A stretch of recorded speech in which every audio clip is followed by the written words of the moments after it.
What's up, bro? So in this video, I want to talk about a specific concept on understanding sticking points a little bit better and just some of the shortcomings that you could face when it comes to your sticking points.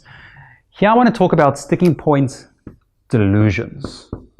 So what do I mean by this? You know how important it is to go through your sticking points, to go through the specific videos in this program for your sticking points. The problem is lots of guys are delusional when it comes to identifying their sticking points. And what do I mean by this? Okay, this is not taking a dig at you. It's just delusional in terms of you think this is your sticking point, but it's actually not. And lots of times this comes from ego. Okay, it's like you want this to be your sticking point because you're too good to work on other things. So you want your sticking point to be something cool, like sexual intent, sexualizing the interaction. That's your sticking point. Pulling the girl home. Okay, whatever it is. You want that to be your sticking point, but deep down you probably know, okay, if you drop that ego, maybe you just need to work on opening. Maybe you need to work on attraction. No one wants to admit that, okay, guys just don't want to admit that because it's not cool. And they're delusional, and the only person that it's affecting is you. Because you're just working on something that isn't necessarily the biggest issue that you have, stopping you from getting results.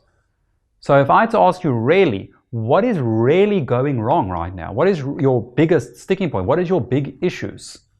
Okay? And is it really that you're not sexualizing properly? That you're not connecting with the girl well enough? Or is it simply that you're not attracting her? That you don't know how to open properly?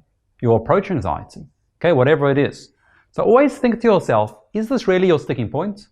Or is this a sticking point that I just created in my head, maybe because it's my wingman sticking point, maybe because I wanted to seem cool and I'm working on something cool and fun and I don't want to work on that boring sticking point.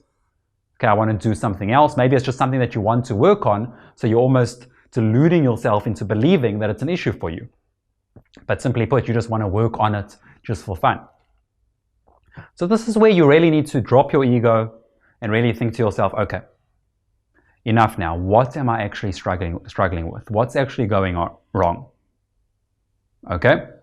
And this is always going to bring you back down to earth because it's really important to really know what is your real sticking point. Who cares whatever everyone else their sticking point is? Who cares what people think about your sticking point? There's no better or worse sticking point. It's just an issue that you need to overcome to get more results, to further your development, things like that.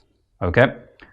So make sure you drop your ego and you can identify it as much as possible that it's grounded in reality.